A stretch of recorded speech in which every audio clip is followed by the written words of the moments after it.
Bonjour à tous, c'est G-Style. Heureux de vous retrouver pour une nouvelle vidéo de présentation. Donc non pas pour un steelbook, mais pour un boîtier un petit peu spécial d'Akira.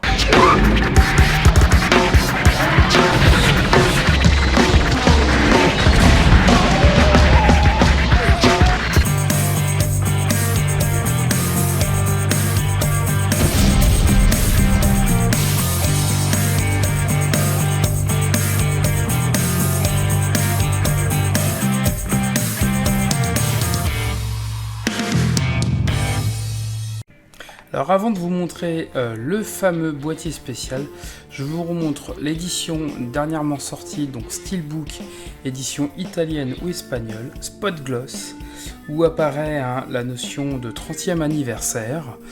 Vous avez à la fois un livret de présentation et donc le disque, par contre sans VF.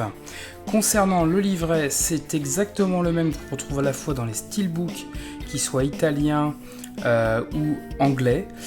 Et également, c'était le petit livret que nous avions dans la Marais, édition Prestige, donc le rouge.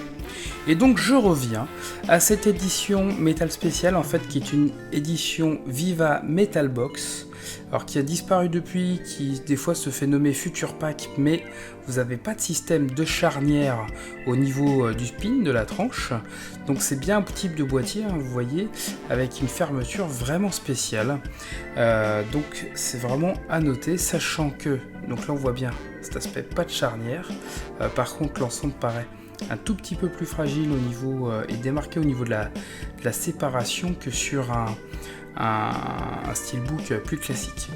Alors l'intérêt de cette édition, c'est aussi de pouvoir vous montrer, alors malheureusement je l'ai reçu avec un petit souci d'emboîtage, mais pour avoir vu différentes autres vidéos américaines sur le sujet, il y en a pas mal qui l'ont. En tout cas, sur cette édition, on a vraiment, et c'est tout l'intérêt, un gros travail. Donc il y a à la fois donc à vernis, c'est glossy, principalement au niveau des éléments aussi qui apparaissent comme étant embossés. Et alors que vous avez un steelbook, notamment allemand, qui reprend exactement le même visuel, vous allez avoir cette fois-ci vraiment un embossage très très important, donc au niveau à la fois de la moto, du protagoniste, de cette partie, on va dire de craquelure, et au niveau d'Akira. Et là vraiment avec un double effet à la fois sur Akira en lui-même et sur la calligraphie qui vient par-dessus, couleur sang. Donc vraiment on a un ensemble très verni, hein. Le vernis ressort surtout très très bien au niveau de ces éléments embossés. C'est vraiment de bonne facture. On y retrouve dans cette édition des disques par contre qui ne comprennent pas la VF. On va avoir 3 disques, puisqu'il y a à la fois donc un DVD de bonus et un Blu-ray. Donc là qui par contre ne va peut-être pas vous servir. Mais en tout cas voilà, moi c'est pour ça que j'ai conservé cette édition italienne dans laquelle j'avais déjà inséré un disque français.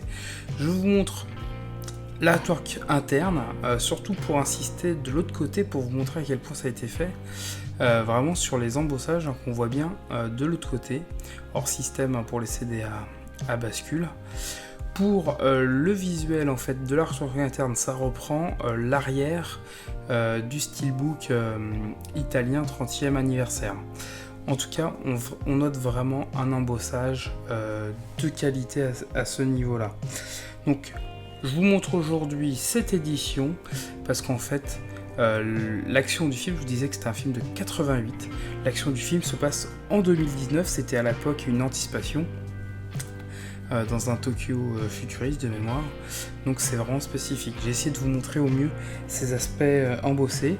Juste petite info, donc il y a eu un Blu-ray Rod, c'est-à-dire le disque qui ne fonctionne plus pour les éditions françaises qui ont été produites en 2011. Je vous encourage donc à tester vos disques si vous en avez, que vous pourriez très bien insérer dans cette édition ou dans un steelbook, à savoir que je vais vous le noter. Il y a une adresse sav-vpc@diebex.com. En fait, vous leur écrivez, ils ont vraiment la sympathie au niveau de la réponse de vous fournir en fait tout simplement un disque de remplacement par courrier, comptez un délai d'un bon mois, mais donc il vous propose vraiment de remplacer le disque sans frais de votre part, y compris pour l'envoi, donc c'est vraiment assez sympathique, et puis ça permet de repartir à nouveau sur une édition qui fonctionne.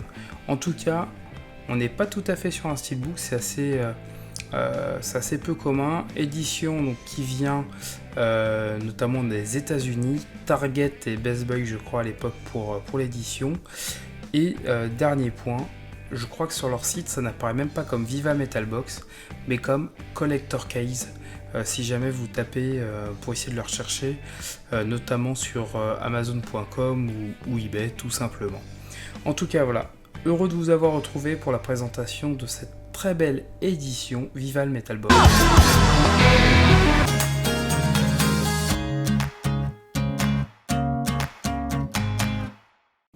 Et un petit mot pour la fin, abonnez-vous s'il vous plaît, suivez-moi notamment sur Facebook où je posterai plus de photos de mes derniers arrivages.